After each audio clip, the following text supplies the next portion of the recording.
And welcome back to Hero Power, episode 16. Yeah. What's the numbers? I can't do that no more. Zeroshi, you're going to need both your feet for that one. I don't want to watch that. Yeah, I don't either. Let's see. I am your host, Avantes, and I am joined, as usual, by my co-host, Zeroshio. Yo. And Versika. How's it going, guys? And we are super glad to have y'all here with us tonight. We've got a pretty big show planned for you. We've got a lot to cover. Yep. So we are going to start with our emails, comments, and patrons, as we do. So this week, we would like to say a big Hero Power thank you to our newest patron, Vastidius, from Legend of the Innkeeper. You guys may know him, may have seen his show once or twice, may have seen our show when we had him on. We really appreciate your support, not just through Patreon, but you guys, the Legend of the Innkeeper crew, have really helped us get off our feet and get started.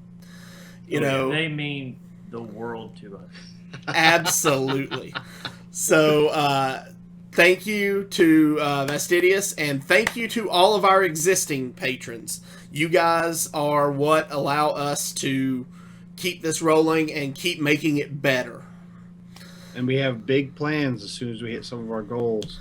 Lots of stuff we're working out some other stuff for future goals later on once we start hitting these early tiers. Just if you could help us out, we're definitely going to pay it forward. Absolutely. We're really looking forward to giving back. All right. We had one new iTunes review this week from Crime Alley, which I have to say, as a huge Batman fan, best handle ever. Yes. Big time. I saw that and was like, yes. You got to read this one. So it is a 5-star review, and it says, "Thanks to Happy Hearthstone, I found these guys and they are now in my regular rotation. As someone who listens to about 50 hours of podcasts a week, I can see you guys are legit. They are super smart and likable, which is important. If you like to deep dive into specific and varied decks, these guys are for you. I like to play a lot of different decks, 5 golden heroes, so I'm always looking for new ways to get more ranked wins. As someone who never throws games or cheeses wins, this can get tricky. I'm looking forward to more episodes and really pumped to have these guys in my ears. Crime Alley, we are happy to be in your ears." And I want to give a personal thank you, definitely to Crime Alley. You're giving me something to strive for. I'm working on my 4th golden hero, almost there. Keep it up. Well, we're glad we could help. But I also want to give a shout out to Josh Augustine over at Happy Hearthstone for giving a shout out to our show and a few other shows. He did a segment that highlighted a few other podcasts, and I really appreciate that shout out and that recognition.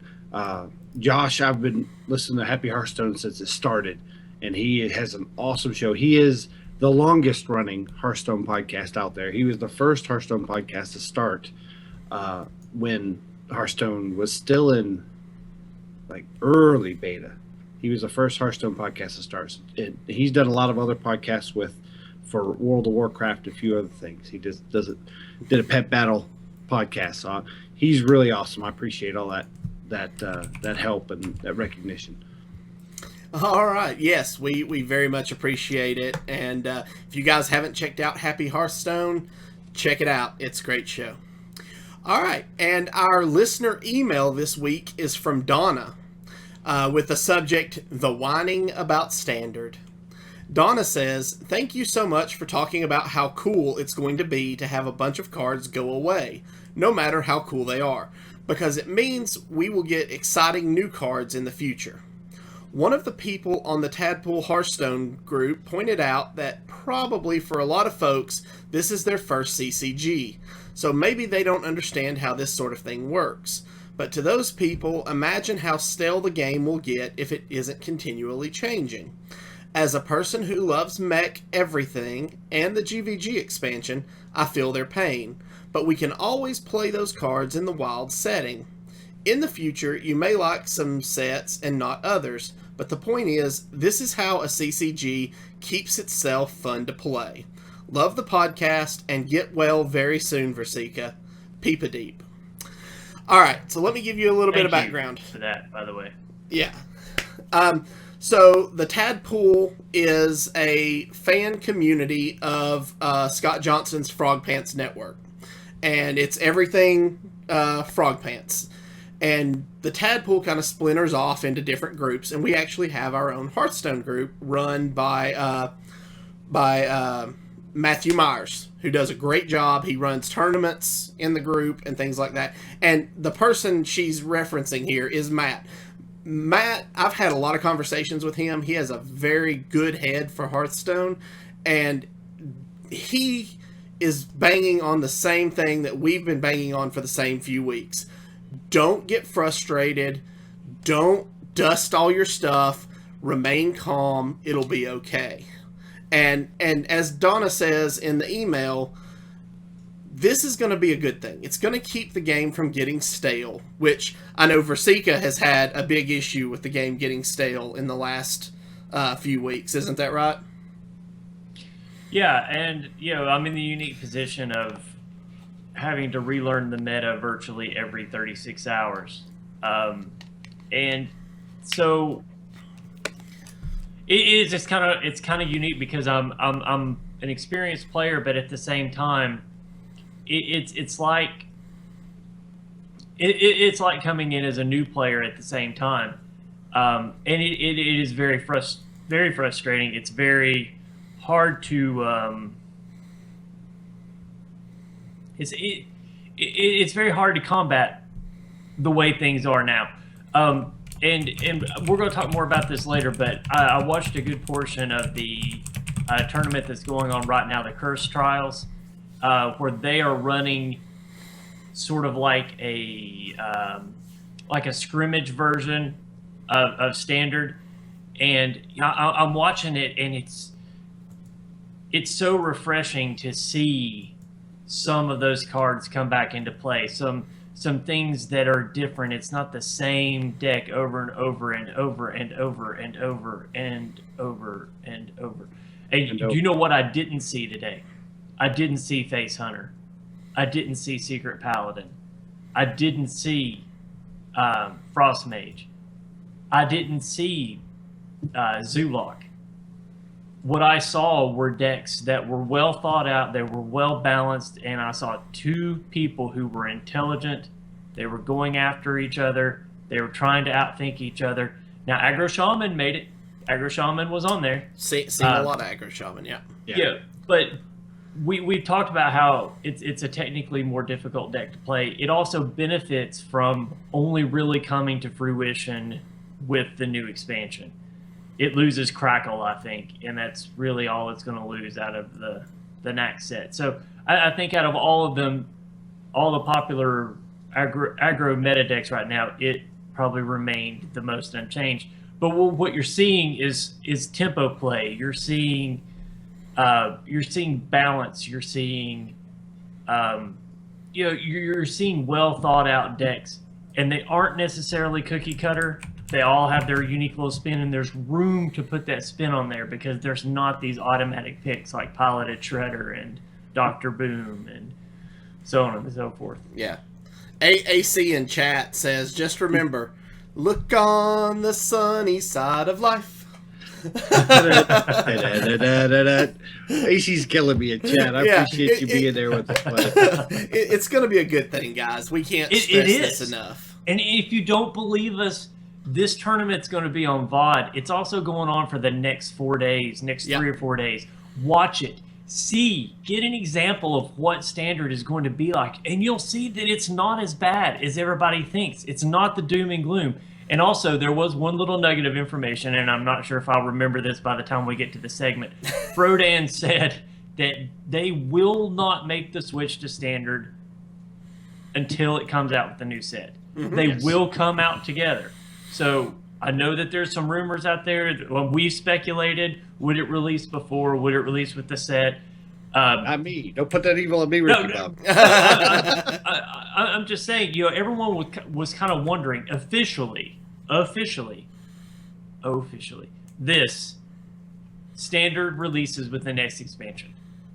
End of story. That's the way it's going to go. So until we have the new expansion, then we're sticking with what we've got. So not only do you get to see the new cards, now we don't know what's coming out in this next set. Think about how exciting that really is. I mean, we've pretty much all lived in a world where GVG has pretty much ruled right there with Classic. In fact, in a lot of ways, it overtook Classic as the main set. Yeah. The Grand Tournament didn't really have that effect. A couple of cards did, but really it was Nax and GVG that determined the baseline meta for the better part of a year and a half now. So now that those are gone, now that you've removed that, and you get a chance to like paint your canvas white and start all over, it's really going to be a cool thing. There's Rasika with those art references again. So, all right. So, thank you very much, Donna, for the email. We greatly appreciate it. You guys, see, iTunes reviews and emails make us happy. We love hearing from you guys. So, please keep it up. Keep sending them in. I am slowly but surely getting better. So, yeah, a little bit of improvement each day. So, thanks again for asking about me. I appreciate it. Also, if you guys are interested in that tournament that Rasika was just talking about, the Curse Challenge, you can find that on Twitch on Amaz's personal channel. So twitch.tv/AmazHS. Over the next 4 days, it's being run by Team Archon, so you can watch it there. All right, and personally cannot wait to see Savitz play Kalento tomorrow. That's tomorrow's bracket. Yep, so tomorrow's bracket. Tune in. Why does it gotta happen when I got so much going on? All right, so let's jump into the news. This week, Blizzard announced their fourth quarter earnings calls, and the big thing of note is that Hearthstone has surpassed 40 million registered players before the League of Explorers Adventure launched. That is crazy. That's huge. Yes. That's absolutely huge. So also they announced that League of Explorers sold 20% more units than the prior adventure as of 6 weeks post-launch. So those players, you're seeing substantial growth. Yeah. Not only are you seeing growth, but you're also seeing the importance that Blizzard is placing on making cards that have an immediate impact on the meta. You couldn't afford not to get these expansions as they come out. With like Naxxramas and like BlackRock, we kind of had to wait to see how these cards were going to shape the meta. With like the dragons, there wasn't really dragon decks ready-made coming out. These cards were ready to go in decks that were out there right then and there. And if you didn't have these cards, then you weren't going to be able to compete. So while some people that might stick a little funny with them, for the game, it's good because the game does have to make money. It's free to play, but it still has to make money. So if you can do that in an adventure and still allow us to use gold to buy packs and sort of like mix and match between buying packs with real money and gold and buy the adventures, I think that's a great business model. And as a player and as a consumer, that sits perfectly okay with me. I wanted to point out the 40 million registered users. Clearly, if you make a Battle.net account for any of their games, you're flagged to play Hearthstone because it's a free-to-play game. This 40 million registered users that they're referencing are 40 million users that have gone completely through the tutorial.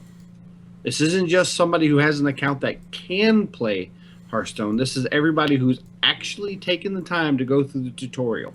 Now, they may have went through the tutorial and quit, but the tutorial takes a bit of time. Yep. So if you have 40 million players willing to put that much time in it just checking out your game, that's amazing. And it's one of the largest player bases. I think it is the largest player base of the Blizzard franchise. I know there's a few other games out there within Activision that have grossed over 60 million. But with Blizzard, I believe 40 million is the highest active users they've ever been able to report.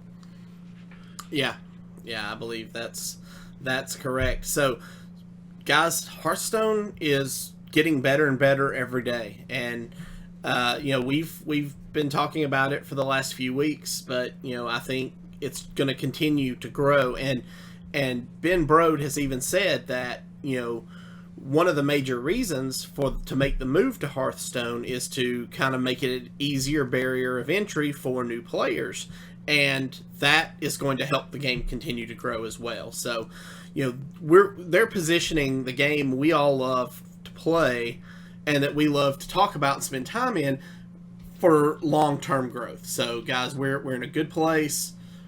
Trust us. It's only going to get better from here. Oh, yeah. All right, so this week's Tavern Brawl is called Lead from the Front. Now, this is a Tavern Brawl we have not seen yet, which, on as we've said in the past, on this show, we love new Tavern Brawls. Yes. Mm-hmm. So, the point of this Tavern Brawl is enough hiding behind your minions. Protect them. In this brawl, your hero has taunt. So... People who like face decks, this is for you. I was noticing Versika. I was waiting for some sort of unapproving head nod because no, actually, I enjoyed this Tavern Brawl quite a bit.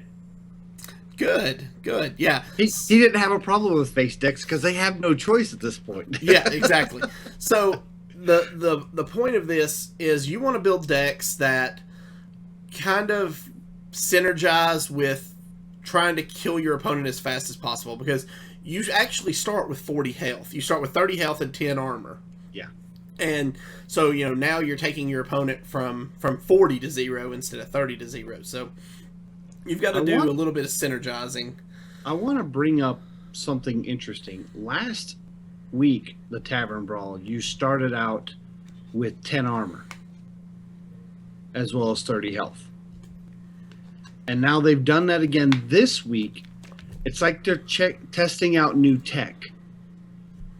Can they start the game on a different with players on different grounds, adjust maybe certain types of play modes where players can play each other and maybe start with 10 armor or start with less health, things like that, or maybe more health. Another thing is this new kind of graphic they had for having taunt on your character. Could we possibly see in the next expansion a card that gave your hero taunt until the end of turn? Well, we kind of got to see a card similar to that with the League of Explorers expansion. It was a mage card that made your hero only take 1 point of damage at a time. Yes. So I think that they have experimented with that a little bit, and I do think that part of this next set, I think you're going to start seeing alterations to the heroes and the hero powers. I do think Sir Murloc Pants and that Sir Fiddly Fancy Pants? Yeah. and that mage armor, I do think you're going to start to see. We kind of also saw Mal'Ganis see minions that affect their heroes in certain ways. Also, think you're going to start to see weapons that affect your minions in more ways, much like the Gladiator longbow. So I think this next set is going to be very interesting, and I think it's really going to. I think it's going to shake up the meta in a way much like GVG did, and what they had hoped Inspire would do to the Grand Tournament. And who knows, it may actually do that now that GVG will be gone. Maybe Inspire will have a larger impact. But I think this next set, I think what you're going to start seeing is minions affect heroes. Well, I like this brawl because it allows you to try new techs out that may be viable in future sets. Obviously, everybody's using the animated armor with Mage, but what about throwing down a Bulk Ram Shield? And now you don't take any damage, and Bulk only takes 1, and he can't be attacked and cleared. Mm-hmm. So they would have to find a way to use removal for him, and if you could find any way to heal him, it's huge. Yeah. Actually, AC and NJC in the chat is actually talking about Tavern Brawl the exact same way I played it. I actually went in with a rogue. I went very defensive and waited and baited and waited and baited. And on like round 12, I dropped 2 Thrallamar Farseers and dropped Cold Blood on both of them. And just went to town. And then the next turn, dropped my 2 Sharp Sword Oils, and that priest was just toast. kind of on the topic of AC, he actually submitted us a Tavern Brawl deck that is pretty neat, and it kind of teaches you a couple things with this Tavern Brawl. I went ahead and put a link in chat, and we have a link in show notes. If you check our show notes at heropowerhs.com. But basically, he has a couple points when designing this. This is a mage deck.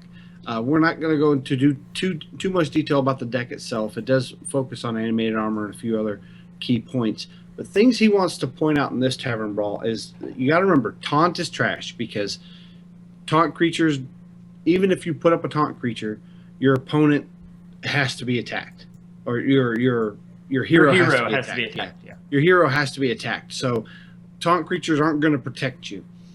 You don't want to play anything like Mad Scientist or anything that needs to die to get an activation. Nope. It'll be good to kind of prevent some board wipes, but honestly, they're not strong enough in here. They're just going to sit on the board alive, most likely, because most of your opponents are going to just try to go to your face. You're either going to have a global AoEs, or you're going to have to be able to affect them yourself.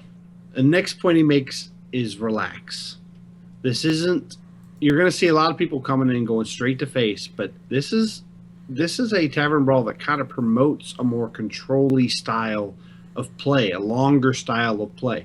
So relax, don't get in too much of a rush, and just enjoy the game. And then last, control the board to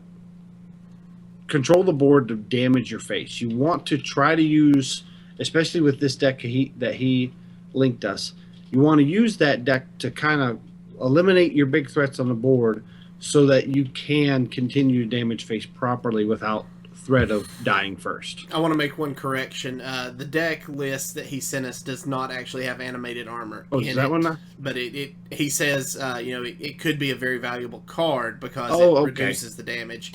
I misread. I read the chat and not the. Well, I read the link, but I know he was making some changes even a few minutes before show, so I thought maybe he might have added it. But yeah, so we'll have the link to the deck list in the show notes on our website, like you said. And all right, so go out, play this Tavern Brawl. It's a lot of fun. I've attempted it twice now. I'm 0-2, but my second game I lost because I DC'd on my phone during my lunch break. So awesome. I love when that happens. All right, so this past weekend was the European Winter Preliminary Tournament. This is the first major event on the road to BlizzCon, and it was crazy. I don't know how else to put it. I watched most of it on Saturday, and let me tell you, it was double elimination, best of 5 conquest. So you had 4 decks. You had one was banned. And this was the first tournament where we got to see the new casters from the So You Think You Can Cast event that Blizzard held. We got to see 2 of them. Yeah, we got to see 2. We saw D2 and Aquablad. And I don't know about you guys, but I thought they did a fantastic job. Yeah, they did a great job. Aquablad had a lot of really good color commentary, and play-by-play was really good. D2 has an amazing knowledge of the game. I know he's been in a few early Hearthstone tournaments before, so he's a player turned caster. But D2 he just has great brilliance when it comes to knowing the right plays and how to cast them properly. You know, and now that I'm thinking about it, I actually think there was a third one there. I cannot remember his name. It starts with an S. Because there was 3 casters at that one, and then there's going to be 3 casters at this one. Slovin. Oh, what's his name? Was it Simon? His first name's Simon. His username starts with an S, though. Solone, I think. Something like that. Yeah, I can't remember. I'm sorry, I can't remember your username. I didn't watch all the tournaments. I missed a couple, so I might have missed him. Yeah, so we actually had 3 of the 6, so you think you can cast. Because this weekend is the Americas Championship, and we're going to have the other 3. Cora, what's Kevin's username? It's Odin. Odin. Kevin Hovdestad from Well Met. He'll be going by Odin. Yeah, and then we've got the 6th one, who also, I'm sorry, I can't remember your username. But during the tournament, we saw some really crazy plays. And I'm talking like most of your European pros were there. Toss was there, Kalento was there, the world champion Osaka was there. Yes. But none of them made it into the top 8. No, and none of them really made it that far into the tournament. Tice was knocked out in the first round. He lost his first match, and then he lost his loser bracket match. Kalento made it to the round of 64 and was knocked out there. And then the best result was our reigning champion from BlizzCon, Osaka, who made it to the round of 32 in the winner's bracket before getting knocked to losers and then being eliminated.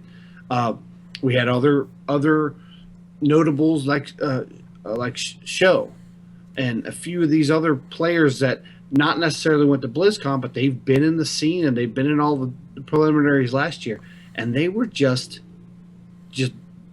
knocked out. Yeah, and let's talk about who we saw. So out of the upper bracket, the winners bracket, our 4 finalists were Dr. Hippie, Pokrovok, Nick Slay, and Diggin. Yeah, and the 2 notable names you want to see out of this are Nick Slay and Diggin. These guys have came out of obscurity, and they're strong. Yes. Yeah, and our 4 finalists from the lower brackets were Tars, Cereza, Bunny Hopper, and Nyman.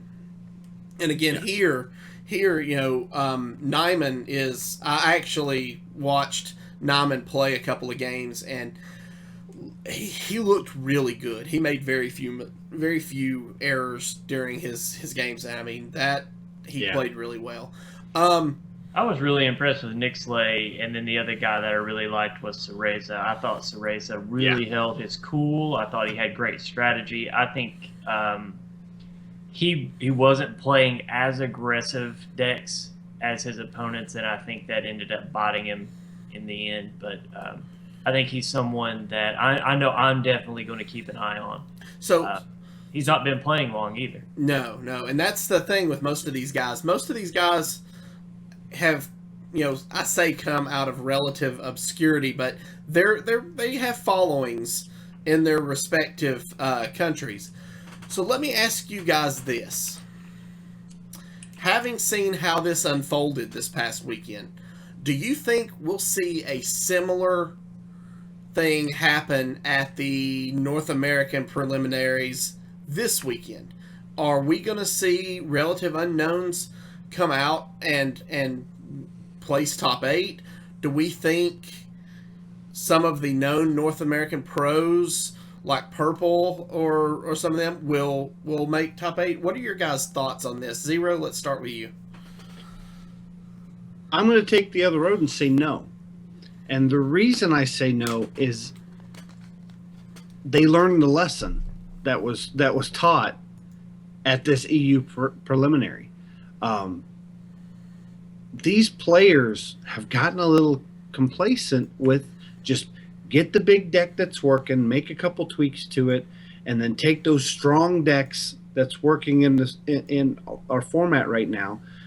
The Secret Paladin, the Aggro Shaman. They're just taking those decks. Well, these unknown players are teching out their decks, knowing what those pros are going to bring. And we'll talk about this a little bit more. I think when standard format comes out, you're going to see some of these more known players rise to the top. I think your purples and your other North American qualifiers that are going into this tournament, they're going to see this and go, I need to change up my deck so I'm not so predictable. And I think they're going to make those corrections they need to. And I think we will see some more. Now, do I think we'll have some unknowns rise to the top? Yes. But I don't think we're going to see such a drought as we did at this tournament. Okay. Versika? Do I need to pull out my bah humbug? I believe that right now the meta is so stale that I think it's going to be whoever gets the best draw. I don't believe that talent or very much of the pre-game planning is really going to make a big difference. I think maybe the tech of one card or two, like maybe if someone decides to take in, Mass Dispel, something Your that people card. aren't. Well, and it's one of my favorite tech cards because people don't see it often. And so it takes people by surprise when it does happen. And actually, Mass Dispel is one of the single best counters against Secret Paladin, which is why my Priest deck is what I take up against the Secret Paladin. But I think you're going to see the same thing in the NA that you saw in the EU, and I think you're going to see your prominent players fall by the wayside. I think you're going to see them fall early because these latter players that are playing these decks and they're just playing. It's the number of repetitions. And, these the pros that have been at it for a while, they're scrimming against other pros. They're trying to think about what they could find and what they could see, while the unknowns are just running these base decks and they're just steamrolling them down. And I think you're going to see the same thing. I think you're going to see that aggro is king, and I think that you're going to see whoever gets the best draw first wins. And also going back and looking, and it's funny because I was actually just kind of having a similar conversation with AC in the chat room about this week's Brawl. The person that gets the coin actually has almost a 74% win rate. And a lot of that's because of the rise of aggro in the meta right now. Having the coin as aggro really increases your win rate. Having the coin with something more control-y or mid-range isn't as impactful. Now, one thing I want to point out, and to go to Versika's point, the reason we're going to see more of these unknowns is because we don't know what to expect from them. One of the EU players that made it to the round of 16, and he knocked out quite a few known players. The first time they showed him on stream, the casters, I wish I could remember his name. The casters freaked out because he played Egg Paladin. And was that not the coolest thing? He had Elven Archers in there. He had Novice Engineers. And even during the cast, D2 made a comment of, why would you put Novice Engineer and not Loot Hoarder? And then halfway through the match, he realized he doesn't need a card when it dies. He needs draw right now. Right. That's why you put in Novice Engineer. It's little tech changes that make your deck that may not be that big of a deal, that make it unpredictable to win. That's what I want to see coming out of Standard. And that's a question I pretty much have is, with the change of Standard format, will we see more of the known players go back to rising to the top? And the reason I ask that is, you can, with the change of Standard, the meta is going to be a little bit more shifting and flowing and changing as sets come out. So you're going to have people teching in cards that maybe people wouldn't normally use. What do you think about that, Versika? Actually, I love your point. I totally think that you absolutely nailed it. I think that Egg Paladin got me excited to watch that. I was bored with that tournament because it was the same decks over and over and over. And you know what? When that Egg Paladin come up, I knew I wouldn't remember it the next day, so I immediately ran and got a pad of paper and a pen, and I started writing down the cards as he was playing them, because I wanted to build that deck. When it was done, it was something new, it was something different, it was something exciting, and these are going to be the things that are going to really revitalize the tournament. And It's going to force people to make on-the-fly changes. They're going to have to adapt. The meta is going to be changing. It won't be stale. I think the reason you're seeing unknowns, and I hate to say this because I think anybody with enough practice can get to where they're going to be. If you work hard enough at it, you can get there.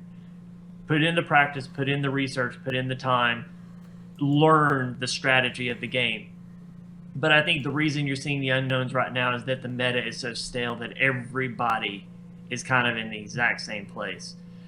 Once that meta starts shifting and people start having to make new decks, they start having to make changes, they start having to figure out what to tech in because they don't know exactly what they're going to see because you don't have these overpowered 4 decks that are ruling the roost, then I think these pros are going to start demonstrating why they were pros. Because remember, the very first BlizzCon World Championship that Firebat won, he won because he brought aggro decks and nobody else was playing aggro decks. No one else knew how to handle them. They were not prepped for them. And then last year, you started seeing some of these players come up with like shaman decks that nobody had seen. And they were just like, where's this coming from? And they surprised so many people, and it got them very far into the tournament. Ultimately, they ended up getting shut down by people who knew what they were doing and knew what to tech in between the matches. Yeah, one thing, back then when aggro really wasn't, on top, and Firebat played that deck, that was a turn 3 win against Stansifka. Yeah, it was crazy. And it was crazy, and that got me excited. This Egg Paladin, I think immediately when I saw Egg Paladin, I started texting you guys like crazy. Oh my gosh, check this out. I was scribbling. I was like writing it down. I want to throw another shout out, and I've done this. I mentioned this before on a past show. Humda at our local fireside gathering, he played a deck against me. He's a fairly new player. He's only been playing a couple months, and he whipped out a Bone Guard Lieutenant, and I was like, "What is this card? Nobody uses this card in the meta." And he proceeded to use his hero power every turn, and Bone Guard Lieutenant is a 2-mana 3/2 with the Inspire of gain 1 health. And he just slowly kept building health on it. I couldn't answer it. By the time I could, its health was too high. Those are the type of things I'm excited about, is to see new sets come out and these tournaments come out. And right now you're seeing people go, oh, new set.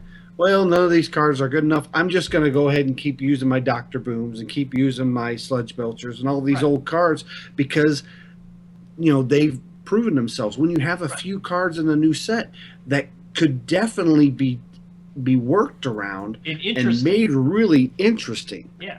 And absolutely.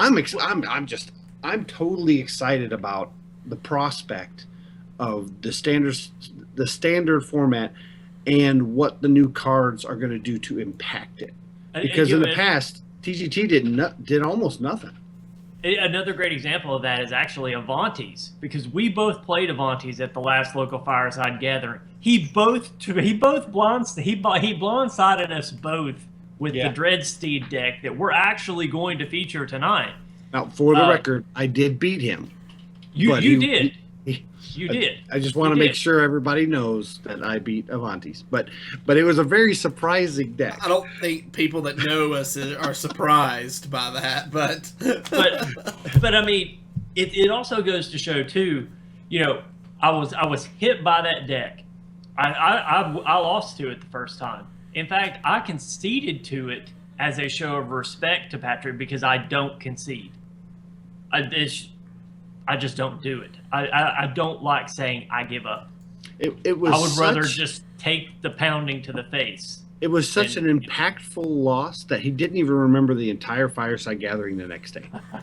But the point was in between, the deck that I had, I knew was good enough to beat it, but I changed out 2 cards. I teched in Mass Dispel, and when I came back in, it just completely wrecked it. But that being said, that's what you have to be able to have ready in the new tournament environment. You have to have the forethought to have that deck together, or to have something like it to be able to combat something like that along the way. And that's where I think the newer players are going to fall by the wayside of the the established pro players once standard gets set in. And I just want to clarify with our newer listeners that may not know, we have a very solid stance on what our show tries to bring. We don't expect you to become legend or expect you to get really high on the ladder. All we expect you is to be better than Avantis. Absolutely, and that's not. That's all we strive for. That's what is we're to be here better for. than Avantis, and you'll be good. Absolutely, absolutely. But just so you know, our goal is to get all three of us to legend before this podcast goes for a full year. So you only have a year. The countdown is going. Eventually, you will not be better than Avantis if you don't keep practicing. Yeah, keep practicing. All right. I'll always be better than Avantis. Just All right. So moving on. Last week we kind of touched on this, and we're going to talk about it a little more. So when standard rotates in, when it becomes the format of choice for Blizzard, the one thing that will always be consistent is the basic and classic cards. Yes. So what do you guys think?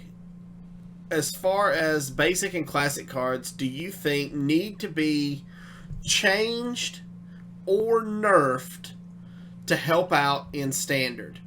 Versika, let's start with you because James looks like he's about to explode, and I want to see that. Okay. Okay, so I actually made a list. So my list, I'll try to be quick, and I broke it down by class and by neutral. Druid, Force of Nature. I believe that in order to balance this card properly and to keep it from being super dominant, I think you need to increase its casting cost to 7. I'll tell you why in just a second. Savage Roar. Once again, I feel like it needs to keep the card the way it is right now as far as what it does and its ability, but I think you need to increase its casting cost to 4, making it to where you have to have an Innervate to be able to do both, or you have to have Emperor Thaurissan in your deck. You have to play Emperor Thaurissan with both of them in your hand. You can still get the combo. It's just going to be harder to do, and it's going to take strategy, timing, and planning. And I think those are integral parts of the game that need to be allowed to stay. So I don't think you completely get rid of Druid combo. I just think you make it harder to pull off exactly the way it is right now. Personal opinion. Okay. My only other card in the Druid class I feel like needs to be touched is actually Cenarius. Cenarius, the reason I haven't crafted Cenarius is because I feel like he's too easy to get rid of at his current power, his current attack power. I think if you make him a 4 power, decrease his attack power to 4, make it harder for the priest control to get him, I think he is a great counter to control priest, I think. So it decreases attack power to 4. I think his casting cost is fine.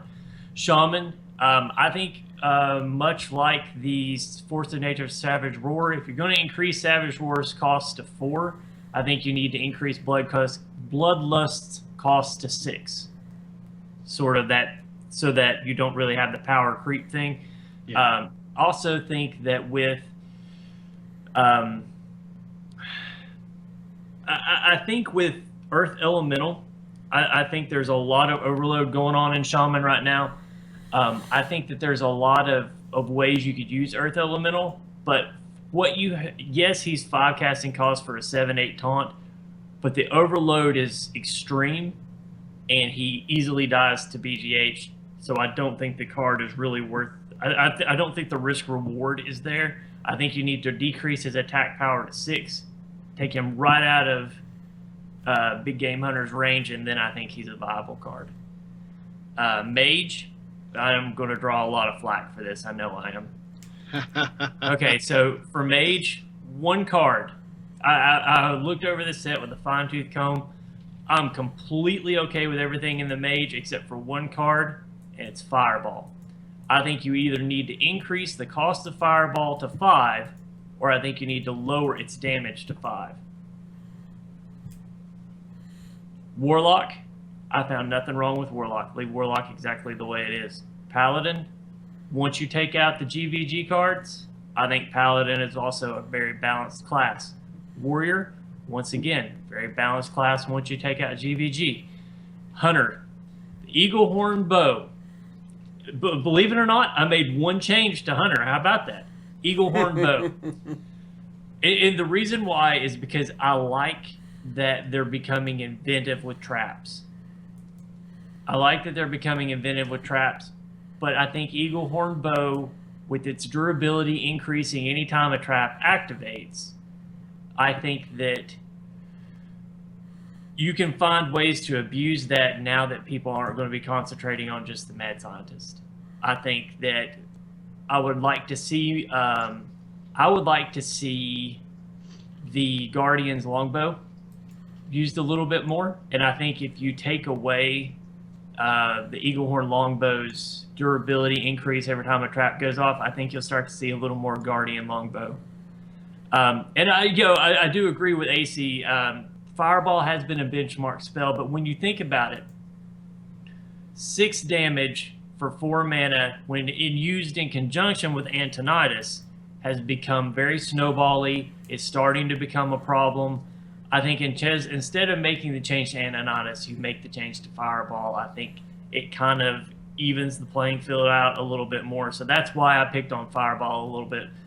I've always felt like it's very good value for its mana cost. It's almost too good.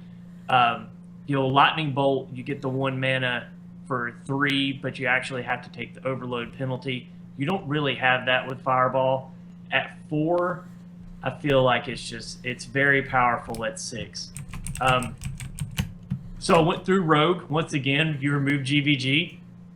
I think Rogue is still a very balanced set. I actually think it's a little underpowered. I would like to see Rogue get a little bit of love come on up in the next expansion. And Priest, once again, you remove the GVG cards. I feel like, or actually GVG and Naxxramas. You remove GVG and Naxxramas from Priest. And I feel like Priest is once again a very level, control-based class.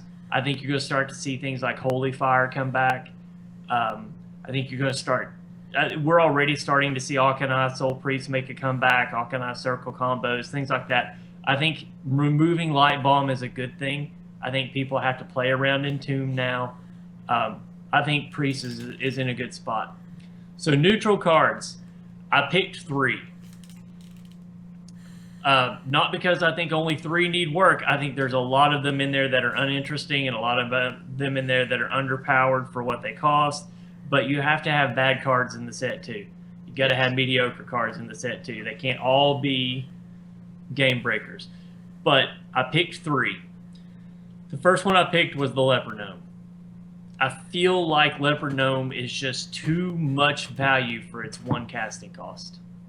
Here's why. First turn. If you go first, you lay down Leper Gnome. You got 2 damage on the board. The next person that goes, unless they are going to coin into a Fire Blast, or they're going to coin into the Rogue power, or they're going to coin into their Druid power, they're going to take 2 damage from the Leper Gnome to face next turn. Probably, unless they decide to use the Leper Gnome to clear. You take that into account with the Death Rattle effect. That's effectively 4 damage for 1 mana. Comparatively speaking, Shaman has a Lightning Bolt, 1 mana for 3 damage, and you have to take an overload penalty. I think it needs to be a 2 casting cost creature. 2 casting cost for a 2/1 that does 2 when it dies. I feel like is a more balanced version of that card. Hogger. I actually think you should reduce Hogger's casting cost to 5. I think Hogger needs to see a little more play. I think that the 6th spot, there's so many more cards that are better in that spot. Hogger, I still think, is a great value at 5, but I don't think he's overvalued at 5. I think could be some very interesting counterplay to Hogger in that 5 mark, and I think that there's plenty of room there now. Very interesting card, very hard to play around, but he doesn't get played because in his slot you have Sylvanas, you have Emperor Thaurissan, you've got all of these great 6 casting cost cards. There's just no room for him there. But I've always felt like he was a little overpriced for what you got. So reduced him to 5, and I think basically he's good to go. So picking on Fireball a little bit, I decided to pick on Leroy Jenkins a little bit too. Not again. Not again. No. I actually like Leroy Jenkins. I think he needs a little bit of a buff, but I think he needs to go back to 6 casting cost. Here's why. Something I actually did to someone at this last tournament was Leroy and then Faceless the Leroy. And then I Shadow Flamed because I had Emperor Thaurissan that made it my Shadow Flame was free because of Emperor Thaurissan. Which you remember he used to be 4 casting costs. Right, but I think he should be 6, and I think instead of a 6-2, I think he needs to be a 6-3 and only give them 2 drakes. He should not be able to be killed by his own drakes on the opposing side. They should have to do at least 1 more point of damage to him to do it. I like giving them 2 drakes. I like him being 6 to hit. I also like that he has charge. But I think kind of bringing him in line with Fireball, he's going to stay on the board. If you're going to raise the cast of Fireball to 5 to do 6, raise Leroy to 6, make him a 6-3, give him 2 drakes, and figure out how to do the other point of damage. Well, at least he had chicken. That's exactly. right. You know what? I think The angry chicken would actually be enough to do him in. I think he is not played enough. And I think it's because of the change to 5. I think he is getting a little bit more play now because people are remembering him. I think if you make him 6 mana, I don't care if you give him 100 health. He's a dead card. I don't think 6 mana for 6 damage to the face, giving your opponent anything, will help that card. I think he's fine where he's at. And that's my opinion on that. Yeah. I thought about that a lot because I was actually kind of thinking the same way that you were for a second, and then I remembered that I was thinking in a GVG and Nax meta. Because you take GVG and Nax out, you remove all that aggression. Well, suddenly, the ability to be aggressive, hitting the board at once. He can still be killed by whatever you give him. And he can... What I like about the 6-2, and maybe this is just me because this is how I won a tournament once, is the fact that having a knife juggler on your opponent's side makes you think whether you should even do Leroy Jenkins. If you make him a 6-3, you're guaranteed to get that 6 points of damage to it. I like that RNG failure that can happen by getting hit with both daggers to your Leroy Jenkins. See, I guess I don't like that. I don't like the RNG aspect of that. Amazing. I like having to account for the knife juggler, but I don't like that randomness. Actually, if I had my pick, knife juggler would just be removed at all. I despise that card. All right, Zero. What are your cards? We have to remember that Ben Brode was quoted in saying he's going to change 2. That it looks like they're going to change anywhere from 2 to 20 cards. I think it's very interesting that he said 2 because the 2 cards I think should not be changed are Force of Nature and Savage Roar. Okay, here comes the Druid player. But I think the 2 cards that will be changed are Force of Nature and Savage Roar. And I think that's funny that he said anywhere from 2 to 20 because they already know the first 2 they're going to address. And I think it is going to be Force of Nature Savage Roar. It's a sad day. I will still find a way to make mid-range Druid work. I got my buddy JR with Blizz Pro over Well Met. Also laments my feeling. He likes playing mid-range Druid. That's his bread and butter. It's my bread and butter. I don't want to see it changed, but in truth, it's what's needed. I think it needs to be changed. I think it'll still be playable. I would like to see the combo go to a 10 mana. I like to see Force of Nature pushed up to 7 mana, and I don't think Savage Roar needs to be changed. It probably will be changed. But even if they make an 11 mana combo, that's still possible with Druid with Innervate. It's still possible with Druid with Emperor Thorson. That deck I don't think is going to die. It's just going to be rewritten. And my other gaps I think are going to fill in the other cards. And I don't think they're going to do a full 20. But I think every class legendary needs to be standardized so that they're all on even footing, except for one. And I'll get to that in a minute. I expect every class legendary from the classic set to go to 9 mana. Now, I think a lot of those may get slight tweaks to their power and toughness or their abilities. The only one I don't think should go to 9 mana is Edwin Van Cleef. And I think he needs a rewrite. Exactly what to rewrite him to, I'm not sure. But I could see his cost go up a little bit. But his bonus he gets from the combo go up, as well as his base power and toughness.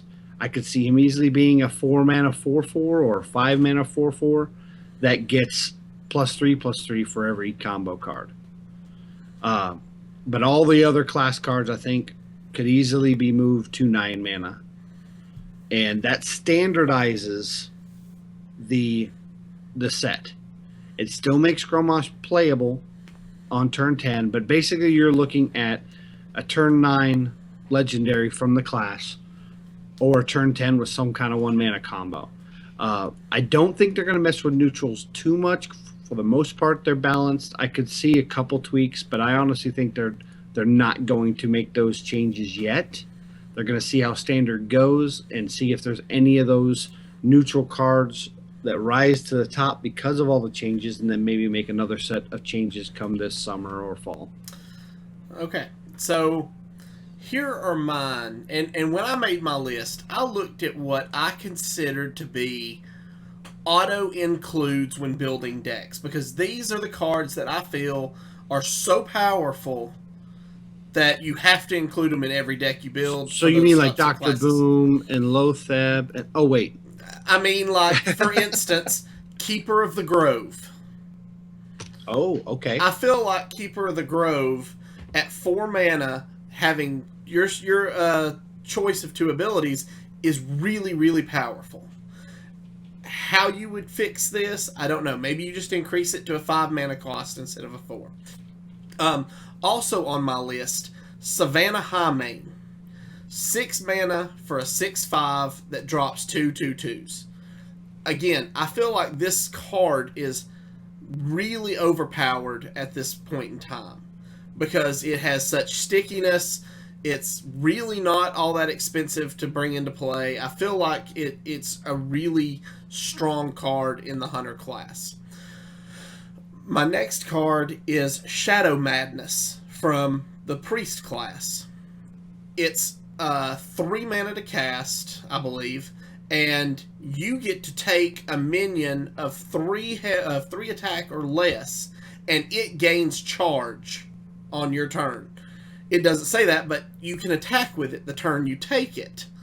And this basically allows you, in a good board state, you can take their Sludge Belcher and attack face, or going forward, you can take their Sinjin Shieldmaster and go face. Or you can take one of their creatures and run it into another of their creatures, clearing 2 enemy minions for 3 mana. I feel like this card is really, really strong and really, really overpowered here. Well, I want to cut you off there if you don't mind. The main reason I think it's overpowered is because of cards that are going to be leaving the standard set. The fact that they have such powerful death rattles that now your opponent takes that death rattle from you, they now get the death rattle. I think if you look at all the cards that are leaving standard, you're mainly looking at it as just removal. You get to take a creature that will kill or a minion that'll kill one of their minions and probably die itself. So it's a 2 minion removal. Strong, yes, but I think it's balanced for its mana. Now, depending on what kind of death battles come out of the new set, it could gain in power. So Yeah. it really depends what comes out. Yeah. So the next card on my list is Divine Favor from the Paladin class. 3 mana, draw until you have as many cards as your opponent. When you're playing somebody, when you're playing like a mid-range or a freeze mage, this card can be huge. It can be a game swing when you're drawing 5 or 6 cards. You know, maybe you increase the mana cost of Divine Favor, and maybe, you know, I don't know how you would really go about fixing that, but I feel like it's one of the stronger cards that Paladin has from the classic set. Knife Juggler made my list because of the reasons Versika had mentioned. I just really feel like Knife Juggler is a really strong card at this point in time, even going forward. Now, granted, we are losing Muster for Battle and some of these other combos that you've had with it, but we'll have to see going forward, like you said, what comes out. The biggest offender for me that I feel like needs to be changed is Shield Slam. Interesting. And the reason I think that is because going forward, TGT is going to be around for a while. And you've got Justicar Trueheart, which changes your hero power to gain 4 armor. It is really, really easy for warriors to shoot up in armor really fast for a turn. You know, then you've got the one that does 3 damage and gives you 3 armor. Bash. I mean, it's really easy in a couple of cards to get to 10 armor. And then for 1 mana, you can deal that much damage equal to your armor to a minion on the board. It's really, I think, that mana cost needs to be increased with the current change in how easy it is for warriors to gain armor. Yeah, I like the ability, but you're right. It pretty much says 1 mana, destroy a creature, destroy a minion. Okay, so out of all your cards, I think that's the only one I really have a problem with. And the reason why is you're making a change to a classic card based on a card that's going to rotate out after a certain amount of time. Because Shield Maiden's gone. Bash is going to rotate out with Justicar Trueheart. So, you know, the next iteration, Shield Slam could be woefully underpowered when you consider the amount of removal that Warrior has, which is pretty much a weapon to face and execute. But that brings up really, another, that's it. That brings up another point that they made, that Ben Brode made. When the standard changes, they're going to go back and make changes. Maybe at that point, they change it back to 1 mana. That just doesn't make, to me, it doesn't make sense to alter a classic card based on a card that's going to rotate out. Alter it based on another classic card, but there's no point in altering it just for 2 years and then have it switch back later. Yeah, I can see that argument. That makes sense. Yeah. Justicar Trueheart is now going to be the only thing that really affects that, and you're not going to get that till late game because Bash, you're going to burn through that armor so fast at the beginning. And most people only run 1 Shield Slam because of all the other cards that they have to put in there anyway. 1 mana for a 5 damage is crazy. And I do completely agree with that. And in that aspect, it falls much in the same line as Leper Gnome and Fireball, like I was talking about earlier. But I do feel like it's something that you can control because it's not just mana-based. You actually help dictate the amount of armor on the warrior by how you're attacking the warrior.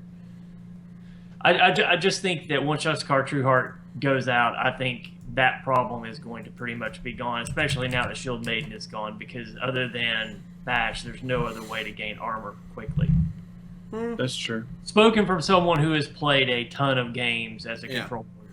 Yeah, so we'll see. there's a really good article on Polygon that was released today that talks about some of this. And in that article, they mention that Ben Brode has specifically mentioned the Leper Gnome as one of the cards they are looking at for possible changes. So we'll just have to wait and see. But like we've said, they have also said that they will make changes, and if it's not working, they'll revert those and look at making other changes, because that's one of the advantages to this, is that they can make a change, and if it doesn't work, they can fix it. Now, I got a question on your knife juggler proposal. What about making it a 1/2 to kind of put it in line with something like Museum Curator that has a good effect, but it's not too terrible to get rid of? Because I don't mind that Knife Juggler has 2 health. It's that if I try to run a creature into it, he kills a 2/3. I think he's very comparable to the Sorcerer's Apprentice.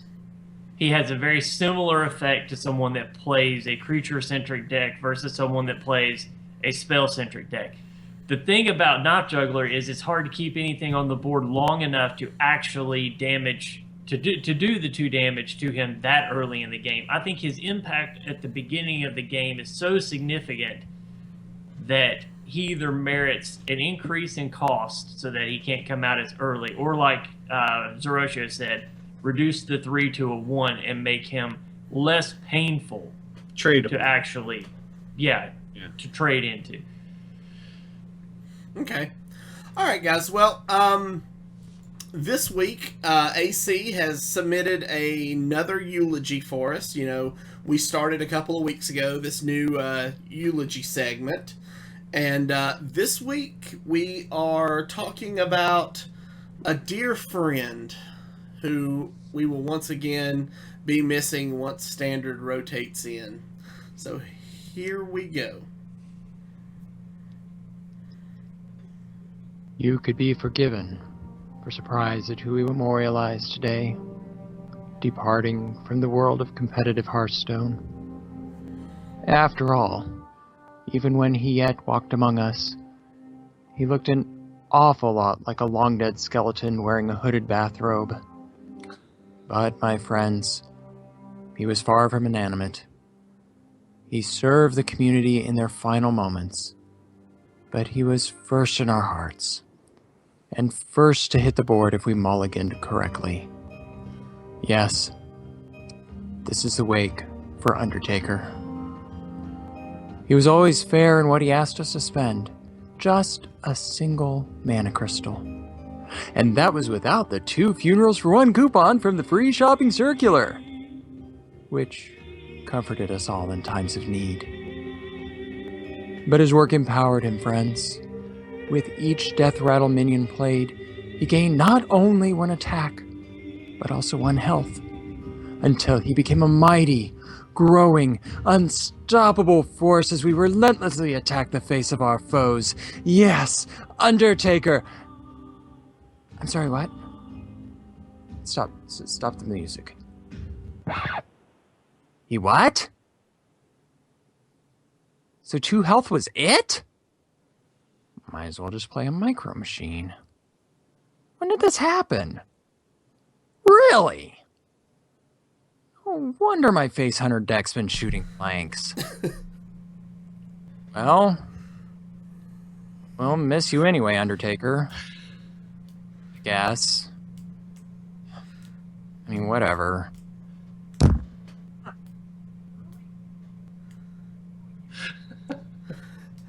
All right. As always,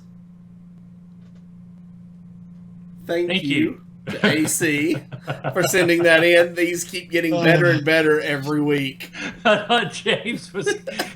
Side splitting.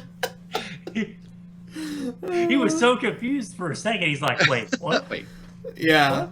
So these are hilarious, and they keep getting better every week. And I look forward. This is one of the main segments I really look forward to every week. So my favorite part on that, and AC got back to me on this. For surprise, yeah. memorialized today. Oh, Okay, I accidentally hit the button again. It was just so good we had to hear it again. He does the mic drop, and it actually was a complete accident, but he kept it in there. Nice. It just fit perfectly. Oh, it's so good. So, But you know, once again, this is an example of them doing too much to change a card and really nerfing it out of existence. And with the cards that we talked about earlier, we don't want that to happen. We don't want them to nerf cards out of existence like Force of Nature, like Savage Roar. There's a fine line between balancing and making it inferior. And like you said in the eulogy, Micro Machine became so much better right off the bat for the same cost. It did it for free, basically. You didn't have to have death rattles. Right. So, you know, you have to be careful about that power creep. And I feel like we're beating a dead horse here, but that is why Standard is going to make things so much better.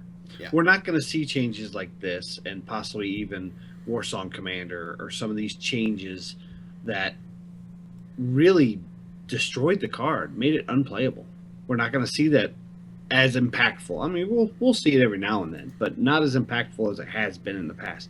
Standard is a great idea. I'm glad they're doing it.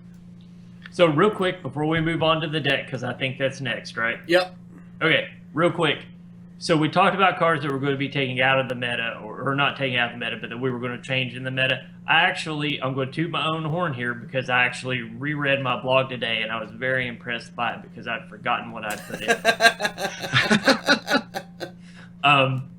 So I really enjoyed reading it for me, so I'm very proud of it. I actually wrote a blog yesterday of the 5 cards that you can expect to come back into the meta now that GVG and Nax are going out of the meta. And these are the 5 cards that I expect to have an immediate impact once the changes happen. I also gave 3 honorable mentions on there as well. But please let me know what you guys think. I'm super interested, just as not only because I wrote the article, but as a student of the game and as someone who loves the strategy and just loves the theory crafting behind it. I want to know your thoughts. Please respond to that blog. Tell me the cards you think will come back into the meta and why. I would love to give you a shout out on the show for it. I would love to be able to have in-depth discussion with you about it. We can talk about it in the forums. We can talk about it through email, whatever you guys want to do. But please, I think this is a great topic. It's something that we can talk about for the next month or so while we're waiting on the set. And I think we can have some great discussion. All right. Yeah. So Zeroshio just linked the blog in the Twitch chat, and we'll have a link to that in our show notes as well. Done and done. Done and done. Make sure comments are enabled on that post. Yeah.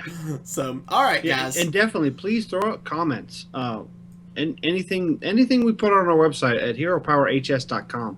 We want your feedback. We want your input. If you want to contact us directly via email, but don't want to go through your email, feel free to go over to the Contact Us. There's a little form there you fill out with your email. And it's just like sending us an email from your email account. Yep. And it's very user-friendly on a phone or a tablet. Yep. So please, there's plenty of ways to contact us. We'd love your input, whether you agree with us or disagree with us or have a totally different topic we haven't talked about. All right, guys. So this week's deck is, as we mentioned earlier, one that I played in a Fireside Gathering at the end of January.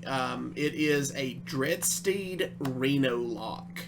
And really, let me go ahead and pull up the deck list here, but really the Dreadsteed is the all-star of the deck. Dreadsteed is one of those cards that I personally think we're going to see a lot more of in Standard. I think it's going to have more of a front and center top facing. And really the Reno is in the deck more as a panic button. You know, if things aren't going well, you can kind of reset and get another round or two. So this deck I threw together. It's a version of Kriparian's Dreadsteed. I kind of used it as a base and then tweaked a little. So the deck list is as follows: 1 Sacrificial Pact, 1 Mortal Coil, 1 Power Overwhelming, 1 Sir Finley Murgleton, 1 Zombie Chow, 1 Dark Bomb, 1 Dark Peddler, 1 Doomsayer, 1 Explosive Sheep, 1 Hoot Hoot Ironbeak Owl, 1 Nerubian Egg, 1 Demon Wrath, 1 Big Game Hunter, 1 Death Lord, 1 Imp Gang Boss, 1 Hellfire, 1 Implosion, Baron Rivendare, 1 Defender of Argus, 2 Dreadsteeds, Dose. 1 Refreshment Vendor, 1 Void Caller, 1 Antique Killbot, 1 Sludge Belcher, 1 Siphon Soul, Reno Jackson, 1 Twisting Nether, Lord Jiraxis, and Mal'Ganis.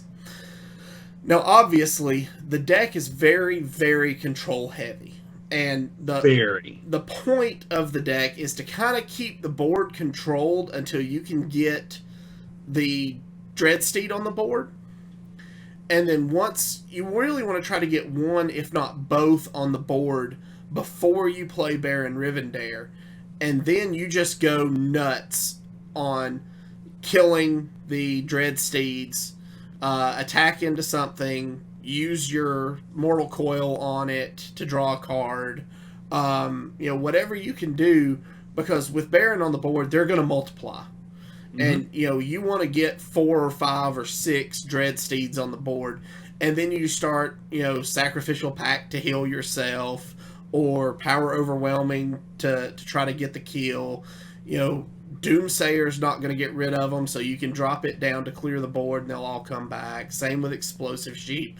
There's just all kinds of ways. And then you can drop Mal'Ganis and all of a sudden they all become 3/3s and hitting face. So it's really a fun deck. And it's really more of a fun deck, I should say, than kind of a competitive deck. But it really can frustrate your opponents if they don't have a way to get rid of the Dreadsteeds, to which these two guys can attest. Yeah, and I played this deck. I wouldn't say this is a high-end ladder deck. If you're getting through the 20 to 10 range, it's probably pretty good to play. I actually got some good wins off of it. I do think this would be great if you're going to like a fireside gathering or an online tournament and you really want to catch somebody off guard. And remember, this looks like a Reno deck. It's not a Reno deck. Reno's in there as kind of a support card. This deck really does rely on getting to those Dreadsteeds, getting those Dreadsteed synergy cards, and getting that rolling. And there's a lot of really important ways to play this deck when you're facing certain opponents. Obviously, with Priest, you don't want to just throw a naked Dreadsteed down, because whether they want to do it or not, they're probably going to entomb it. But if you can get it down with the Rivendare and start copying it right away, then even if they entomb it, you still have one. Mm-hmm. So it takes a little bit of practice with it, but I like this deck. Yeah, it's a lot. I actually played it all day today. I made a couple of changes because I ran into a few issues. And if you run into these issues, these are the changes that I made just for everyone out there. Void Caller, I tended to have Void Caller and Jiraxis in my hand at the same time. That is not something you want. And it started happening all the time. So I removed Void Caller and replaced Void Caller with Elise, so that I could get my monkey map. Okay. I ran into the same issue, but I found having Void Caller with Jiraxis was great when I was matched up against Aggro Shaman, because having that big 3/15 on the board to clear out all of their plethora of small creatures actually worked out well for me. So it's really on a case-by-case basis. Right. It was happening all the time for me, and that's why I ended up making the change. The other change that I made is I actually took Mal'Ganis out, and I know there was a key thing for you, but I took this control to a whole nother level. I actually took Mal'Ganis out and added a Shadow Flame. Okay. All right. So that gave me one more board clear, and once that happened, I found that I could clear the board roughly 4 to 5 times. So I would basically just control. It would start to get out of hand, clear the board. Control. Start to get out of hand, clear the board. And by the time I was finished clearing the board, I had gotten my map of the Golden Monkey. I had Dreadsteeds on the board, and I was drawing legendary after legendary, and it was just... I ended up getting Mal'Ganis a couple of times out of that. But Yep. All right, so if you are joining us on Twitch or YouTube, please stay tuned for the live play portion of our show. If you are listening via the audio podcast, we would like to thank you for joining us at this time. Remember, you can follow us on Twitter at HeroPower_cast, and you can find our past episodes on YouTube at youtube.com/ECMMOGamers or on our website at HeroPowerHS.com. If you enjoy the show, you can help support and improve it by joining our Patreon at patreon.com/HeroPower. And as always, we will see you all again next week. And don't forget to use your hero power.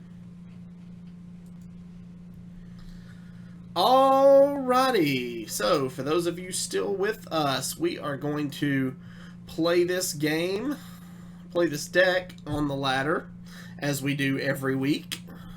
So we like to surprise people. Look at you, higher rank than me this week. Oh, yeah? Yeah. Well, it's been a busy week, I know, so I've only gotten to play a few games. Alright. We get Shaman to start with. Alright, so normally what we're looking for when we mulligan here is you really want to try to get some stuff that you can play, honestly. Yeah. And like right now we're gonna probably keep the Demon Wrath Because we're against Shaman. Yeah, we're really looking for Zombie Chow, Dark Peddler, Nerubian Egg, something along those lines. So let's throw those 3 back. And we got the Dark Peddler, so that's good. That's good. It would be nice to have a to draw into a Dreadsteed pretty quickly, so we could get it on the board around turn 4. And plus, having it out of our deck means Reno is now available at any time. At any time, yeah. That was the other thing. I traded out. I traded out the explosive sheep for Sense Demons, so that I could pull the Dreadsteed into my hand. That's a pretty good idea. That's a really good idea. I knew I traded out another card. I just couldn't remember what it was. I do know I use the explosive sheep handily when I use Sir Finley Mergelton to get a mage power. It kind of helps. Getting the mage power is actually pretty good with your Baron Rivendare and Dreadsteeds out too. Yeah. Oh yeah. All right. So on our turn, depending on what we draw, think we just pass and cast Dark Peddler turn 2, hold on to our coin. You know what? One of the actually ended up getting a Flame Imp off of my Dark Peddler. Okay, so we can coin into Dark Peddler. It allowed me to do some early pressure in one of the other games. So okay. The second power overwhelming wouldn't be bad either. A second Mortal Coil isn't bad either. Mortal Coil on your own Dreadsteeds, a good way to draw more cards. And this is how you win with Dreadsteed Reno Lock. You just throw down a coin Dark Peddler and they can see.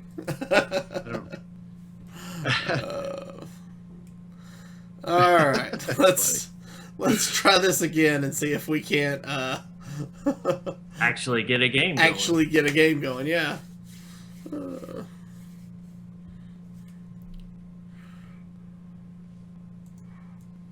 I think he probably conceded because we took too long waiting for him to rope. Yes, that's probably that's my bad. I should have let him rope. Let him faster. rope faster. That's right.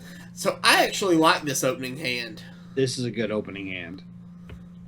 I don't know if Demon Wrath is as strong against Druid because you're usually not going to see much coming out of Druid unless it's Egg Druid. That's going to be that 2 damage. But Egg Druid is in the meta right now. Yes, and we actually talked about Egg Druid last week. If you missed the show, you can find that episode. And there we go. So we're rolling. Yeah, so we're just going to pass. So what do you guys think here? Do we go Nerubian Egg? Set up for the turn? Because it looks like this could possibly be a Egg Druid. So do we set up for the Demon Wrath, or do we go Dark Peddler here? So I'm actually leaning towards Nerubian Egg. Well, if you throw out Dark Peddler, that means turn 3, if we don't Demon Wrath, we can Nerubian Egg and whatever we get from the Peddler. That's right. That's true, too. We can always... And it handles what's on the board, yeah. Yeah, Demon Wrath after the Dreadsteed hits. Mm-hmm. Yeah. Voidwalker or second Mortal Coil? Oh, this is tough. Probably an Egg Druid, like Zeroshio said. I'm really tempted to take the Voidwalker here. Okay. That will slow things down a bit. The Mortal Coil is good later game for the draw with the Dreadsteed, but I think in our current board state, Voidwalker is the way to go. Yeah. We're not weirdly worried too much about Burst. Oh, well. That's interesting. That's not a standard Egg Druid include. No. But we can clear one of these 1/1s and throw out the Voidwalker. And remember, this is more of a controlled deck, so we do want to make sure his board's clear, especially against Druid. Living Roots into more 1/1s. Excellent. It's setting us up. I think you throw out the egg. I think you Mortal Coil one of the... I would... Yeah, and I would have Mortal Coiled one and traded the Peddler into another. Gotcha. I actually like the Voidwalker play because the Mortal Coil gets rid of 1. But if he wants to trade all of this in there, if he uses his hero power, he's down to 2 mana left, and he only has 1 left. He's going to Power of the Wild or whatever. Your Power of the Wild, or he's going to Wrath that for 3. If he Wraths that for 3, that's actually not bad. Or he can silence it. Or he can... deal 2 damage. Yeah, that works too. I'm really surprised he didn't silence the egg. Which pretty much tells me he's probably got another one in his hand. That may be why he played those so early like he did. He may be thinking we're doing more of a hand lock. Right. So... we need to get this Dreadsteed on the board. Yeah. Get to start working for us. And that's another thing. You almost always want to turn forward Dreadsteed if you can do it. Okay. The only exception I would make in that is against Priest. Because they have so many ways to neutralize or remove it.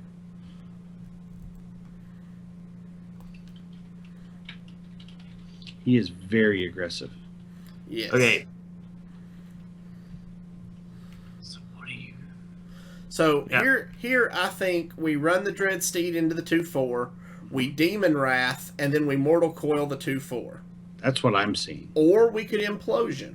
I think you saved the Implosion for the inevitable taunt that's coming out this next turn. Okay. Yep. So we do this. We do this. Then we Mortal Coil. And then we Mortal Coil.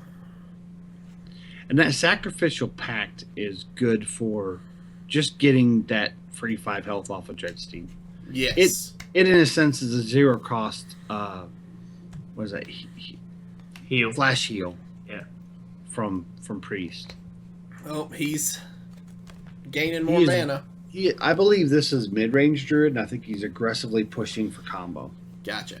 Okay, so do we Defender of Argus here? Absolutely. Yeah. Toss him in the middle. I'd go ahead and draw a card. I would too.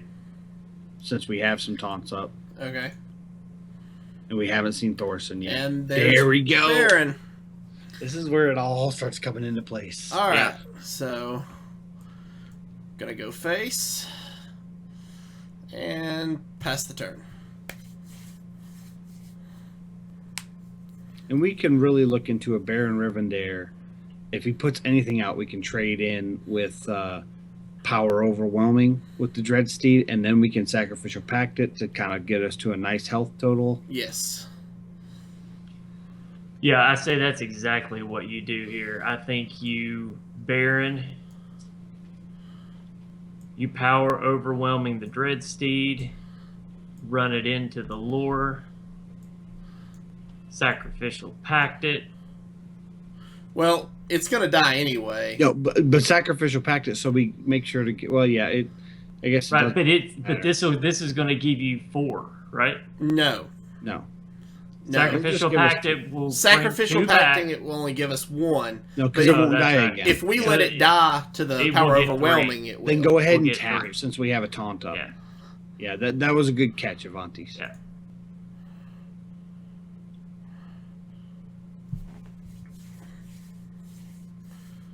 Now another thing is you got to be careful, and you don't want to completely fill your board with Dreadseeds and nothing you can kill off to make room for something like a Rick Jackson. That was no.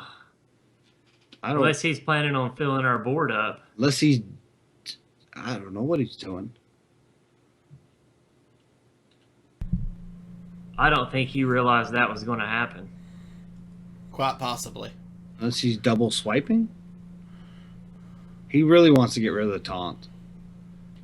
That taunt is. I think we got him on tilt now. He just realized what happened. Yeah. Yep. Second swap. Yep. And yeah, just keep coming. All right. So now I guess we just go face. Yeah. Don't tap. Okay. Don't tap, and actually, you are in. I would almost Sacrificial tempted to- Pact one of those. Yeah. This sets us up for lethal next turn. Yeah. Okay. Yep. Because even if he hero powers, if we can get all this to his face, we can Hellfire.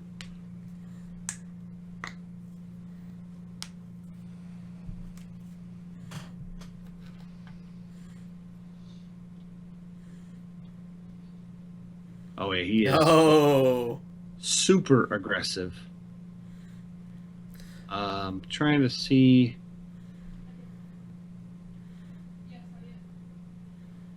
If we can clear the board. 1, 2, 3. 1, 2. So we run Baron into the 3/5 and Because we don't need him in. Defender. Right, we don't need him in for it. And Defender into the Druid, and then we attack We need to kill the Sludge Belcher before we Hellfire. before we Hellfire. That's correct. Yes. All right. So here, We've got just enough damage to do it. here. 2, yeah. Kill the Sludge Belcher and put 1 into the 4/4. And then we Hellfire. That puts us at 18. Unless he has Inner Fate. Even if he has the Inner Fate for the double combo, we're within 22. So that's not good. I would go ahead and pop down the Void Caller. The Void Caller. I wouldn't do the Refreshment Vendor because we're still in double combo range, but we're Yeah. out of single combo range. Yeah, that's true. And that's I'm a long time Druid player. That's the only reason I do that. Oh, So he's gonna draw a card. he's He's digging for for an answer. answers. Yeah. Yeah, he's Yep. digging for answers. He's digging for the for Innervate. This is good. We have Implosion. Mm-hmm.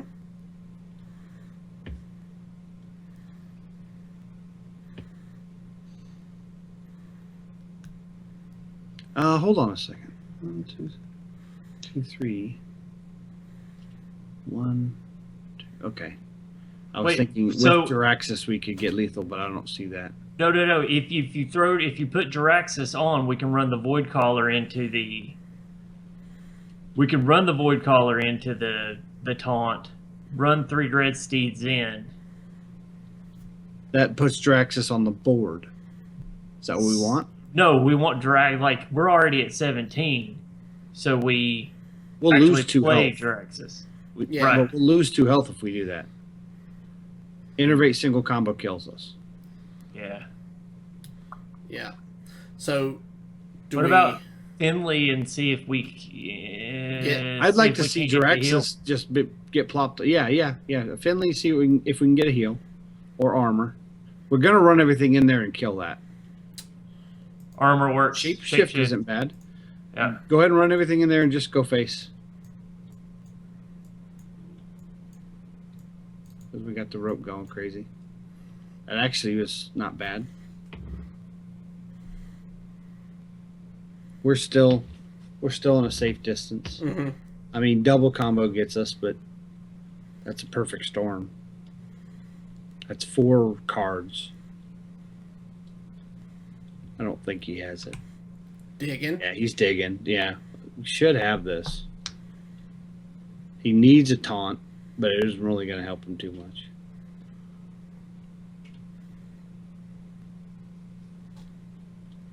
Face? Yeah, he's setting up. He's got to have. He's combo. dead. He has combo in his hand. He's desperately trying to get us to 14. Yep.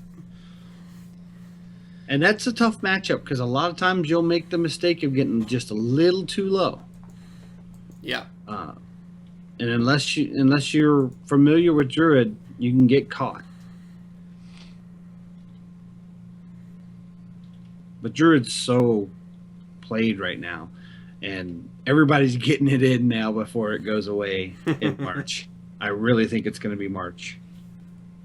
Well, March 9th is the big announcement. Which is a Thursday. Yes, which is a Thursday. So we'll know more then. We'll just have to wait. I like to say they do this Tuesday, but Wait, we going don't. from Thursday to Tuesday to roll Yeah. out that many cards, I don't see it happening. So you want to keep the Void Caller and the Dark Bomb? Because we have the coin, I would say keep the void. And we're against Shaman. Yeah, I would say keep the Void Caller and the Dark Bomb. Okay. Because you want to be able to trade with Trogs and Spectral. Oh, Wolf if we need yes. Yeah, and that's just going to put Mal'Ganis on the board wicked early. There's your Trog. Do we just put out Zombie Chow for now? He's probably going to follow it up with. That allows us Yeah. to run the Zombie Chow in to kill the 3/4. He'll probably just lightning bolt the Zombie Chow, but that gets a lightning bolt out of his hand. We can just start a bomb at the next turn. So yeah. The big key with this matchup is to get those spells out of their hand, Yes. Right. because that's what they use to kill you when you're out of reach later on. Right. It's what they use to fuel the Tunnel Trog. And here comes the Totem Golem, which is expected. All right. Yeah. So see, what I'm thinking here is you go ahead and you Dark Bomb the Trog. Okay. Save the Zombie Chow and go to face with him. Make him trade into the Zombie Chow if he wants, and then this next turn put down Imp Gang Boss? Coin Dreadsteed or Imp Gang Boss? It Gang Boss and try to get him to start trading. Okay. Yeah. Well, there's a crackle out of his hand. That's great. It's actually when we made the right trade with the Tunnel Trog. And I'm going to let you drive a lot of this, Forsaken, because you are the resident shaman expert. Yeah, I say you drop Ink Gang Boss here because people are so scared of it and he doesn't know what we're playing yet. That's true. So now he's got to figure out what he really wants to do with it.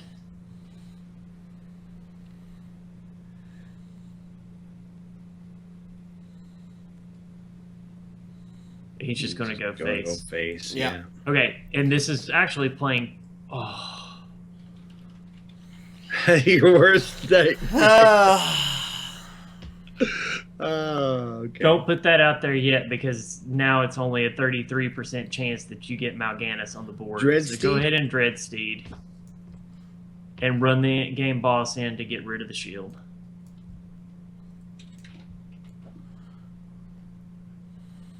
Okay. All right, so now you're set up. If he has a lightning storm, he's going to use it here. A lot of these aggro shamans have been taking Lightning Storm out and keeping 2 feral spirits. Yes, they have. And that's kind of what we were hoping was going to. That's kind of what I was hoping was going to happen. I was hoping he wasn't going to have a lava shock yet. I figured he would have used the lava shock after the totem golem, but so now I think you put down. I think you put down the void caller. Coin And now owl. I think you coin owl one of the 2/3. one of the 2/3 Kill the Yep. other one. and kill the other one.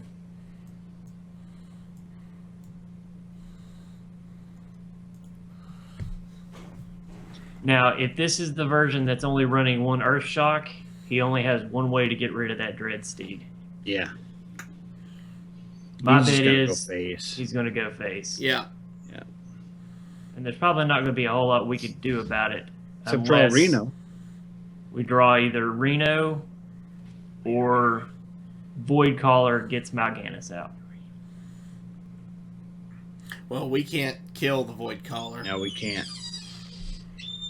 unless I draw Mortal Coil. Oh, wait. Why did you do? Didn't he already attack with it? Yes. Did.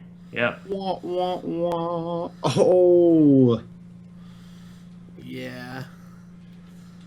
Yeah, we're no paddle. Well, you may as well tap and see if you get the Void or Immortal Coil. Yeah. Implosion. You get Implosion him. Do you have to Implosion one of theirs? Yeah. Yeah. Oh, perfect. Yeah, actually, we can clear. That works well now. We can. Yeah. We can't clear, can we? Because the 1 shield. But we can get Yes. rid of most of his threats. He's gonna. Yeah, I would just get rid of the. I mean, it's still up anyways. I just get Yep. rid of that totem. He has to have a spell, but any spell. Not necessarily. If he would have saved that rock biter and not screwed that up, he'd have us beat. Yes, that's very true. So we need to see if we can punish him now. Nope, looks like he's no. got it. Yeah. I'd even totem. Well, he may. Yeah. That's just bad manners. All right. He had one a more? really good start. He had the dream shaman. Yeah, at first. he did have a really good opening curve. Yeah, one more. It doesn't always work like that. Well, Hearthstone news lately has been dragging our show out. I mean, it's good, but it makes for a long show. Yeah. Keep the news coming, Blizzard. That's all we can say.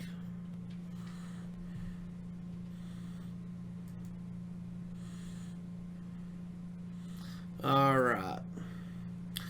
Paladin. This is where you're really looking for that board clear. Yeah. I would throw everything back but Reno. Yeah, I'd leave Reno in the hand. Just in case this is mid-range and he does a lot of... And perfect. We got a board clear and we got a Dreadsteed. yep. This is a situation that you want to possibly use your Doomsayer early. Yes. To either stall the muster or punish him for muster.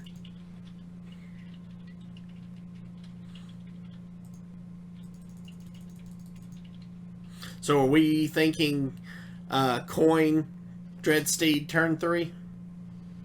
Get it out there quick? Well, it doesn't I matter. think it depends on his. Yeah. But we'll be trading with dudes all day with it. Yes. This is actually a good matchup. Oh, this is the Anyfin deck. Pass here or Doomsayer? I would tap since we have Yeah. Reno in hand. All right. And then probably coin out the Dreadsteed next turn.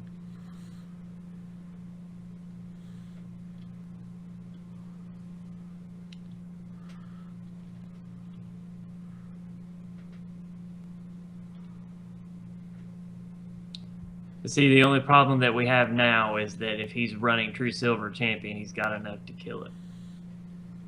To kill. The Doomsayer. Yeah, I wouldn't do the Doomsayer. No, I'm thinking coin out Dreadsteed, and then on turn 4, we egg Doomsayer. Yeah. Yeah, I agree. Of course, a common response to that is for them just to kill the egg. Yeah.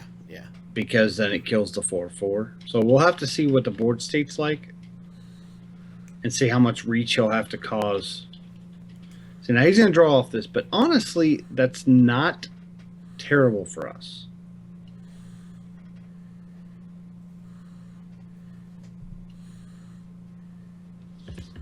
I kill the 2/1.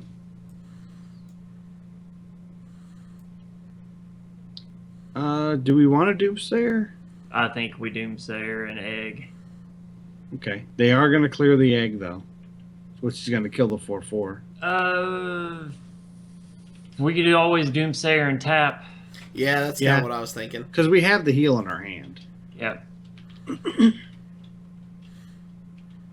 And another heal there. Yeah. We've got the Antique Killbot, the Reno, and the Sacrificial Pact all in our hand. Oh, yeah. And the Siphon Soul. Yeah. Heals for days. Now, this is where he would put out the True Silver Champion. Because anything else, well, nothing died. So he paid full value for that. Or the Dreadsteed did, but... Yeah. Oh, So, I would hold on the Baron Riven there. that's Because what we I'm want thinking. something to kill it. Do we Sludge Belcher here? Yep, I say Sludge Belcher, and then next turn you can lay Rivendare and The reason egg. I don't like Sludge Belcher is because we will need him late for anything. I like Derubian Egg and Imp Gang Boss here to set us up for him flooding the board this turn. Okay. Because he's going to have to put more Murlocs out. You play more Paladin Yeah, than any of us, so... We really want to save that Sludge Belcher for really turn 10, to be honest. We're not worried about burst damage until then. And right now, we're not really worried about that much burst damage because he's only gotten 2 Murlocs. Mm-hmm.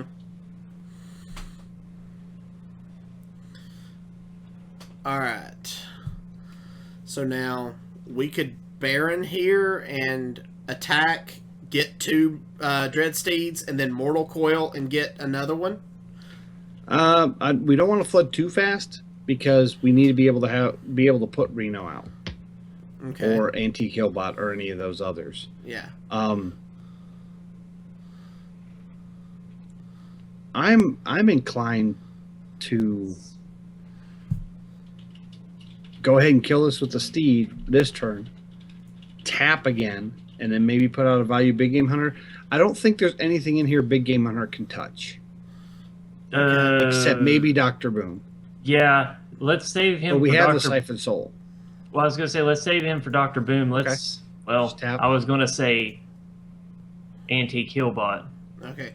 Do we want a Baron or wait? You can throw it down now to kind of keep him from wanting to clear the board. Because then we would get 2 Nerubian eggs. 2 Nerubians. Right. And If we did it before, we wouldn't have that much room because the Steed would go off first. Mm. We'd only get 1 Nerubian out of it. Yeah, but Because now we he fill- can... Well, I guess he could bluegill. No, he's not going to do it. I was going to say he can bluegill and Murloc Champion. So now, do we Sacrificial Pact our egg? We can't sacrifice back the egg. It's not a demon. Oh, yeah. No, I meant Siphon Soul. Sorry. No, hold on a second.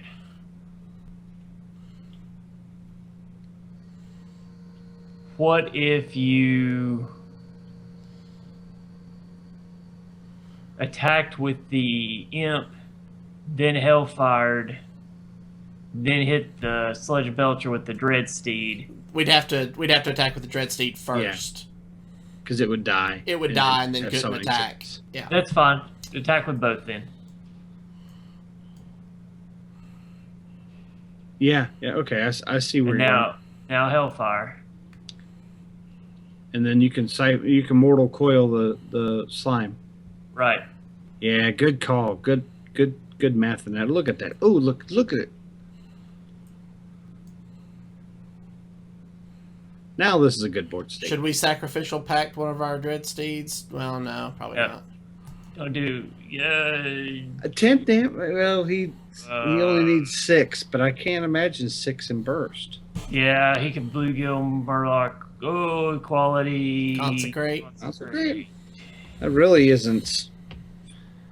That's not terrible. Now,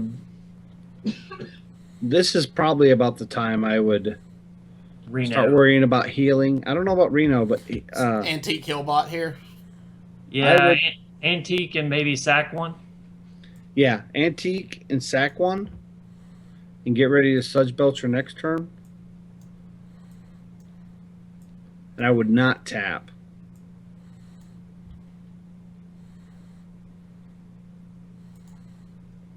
Okay. We're at 21. It's a nice, safe spot. The problem is that combo can do so much damage but he hasn't gotten any of his war leaders out. Yeah, but see this. Oh, I was gonna say now we could drop Mal'Ganis. And there's the war leader. We can still drop Mal'Ganis. Yeah, we can still drop Mal'Ganis here. Drop clear Mal'Ganis everything. and clear. That's what I think I would do. And the combo won't kill us.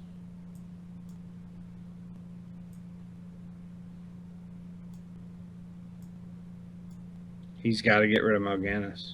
Yeah, the chances are he's probably got Big Game Hunter in his hand. But he can't do that and anything. That's correct. Looks like he's going to heal. Lay of hands? Be my bet. Yep, he's digging for it. Taking for something. Yeah, but Nine he can't cards. Big Game Hunter this turn. Nope. That's fine.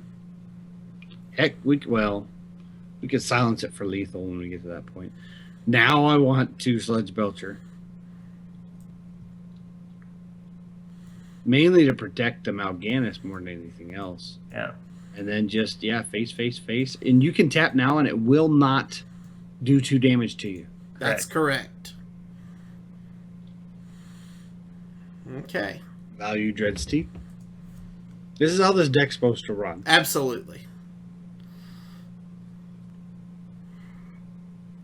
He has to clear this turn or he's dead.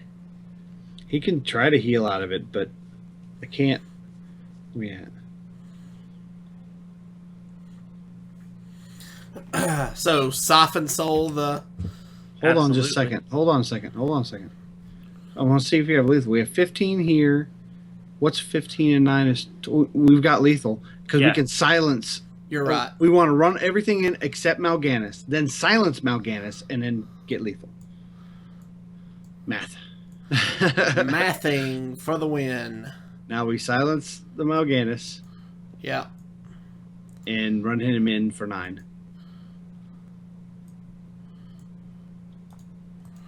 There you go. Hoorah! But unconventional way to win. But it worked, right? It worked. Absolutely. Yet. And at this point, this guy is like, what just Yeah. happened? Yeah. You got steeded. All right. So that's how that deck works. All right, guys. Let's go into last minute thoughts. Zeroshio, what do you got for us? The deck is kind of swingy. It doesn't always work the way you expect it to, but it's really good. If you can be very patient, I'm gonna take a term from AC. Relax. Just let it go. It looks like you're losing, but until your health is at 0, don't freak out. Yep. Versika.